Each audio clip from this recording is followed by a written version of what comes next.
I have a social anxiety disorder. By all rights, I shouldn't be able to be comfortable in front of an audience of 20, 22, and then two more sections of that, right? So by going in there and feeling comfortable and being able to cope and being able to relate to the students, that made me feel like I was a stronger person, that I had a stronger sense of self, that this anxiety isn't going to control me.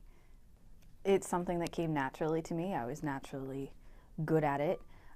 And then when I went to my first reading here at WVU, Jim Harms was reading. He's the current chair of the English department. He's a poet. And I went to see his poetry under the advice of my English 101 instructor, right? If we could, the system has changed since then, but if we went, we got extra credit if we wrote a little write-up on it, like a little critical analysis of it, of the performances. And the one I went to was Jim's reading, and he was reading from Freeways and Aqueducts, which was his new book at the time.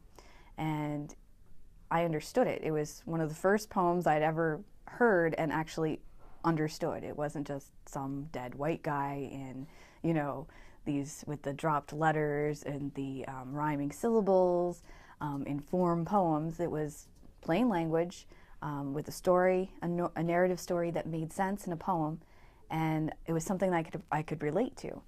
And I thought, yeah, this is what I want to do. I walked out feeling a little lighter, a little bit more secure in what I was doing. So that's what drew me to English as a major.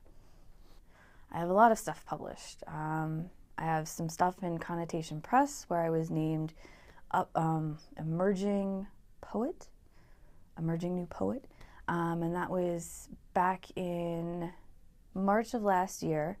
Then I did a conference last semester at SAMLA where I introduced my scholarship about Appalachian modernism.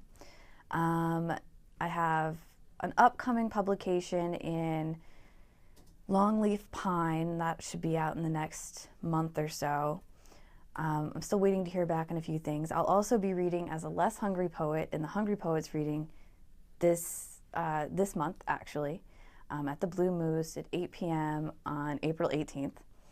Probably 12 days of the West Virginia chemical spill and counting, because it's a political poem and it deals largely with the social and economic concerns and environmental concerns that we have in the state. Once I started finishing up, I realized, okay, I think I want to go to grad school. And then when I got accepted to grad school, they have this opportunity. You can get a teaching scholarship, which means they waive the tuition and they give you a teaching stipend. They give you a couple of sections to teach. And it wasn't really until I spent my first semester in the classroom that I was sure this is what I wanted to do.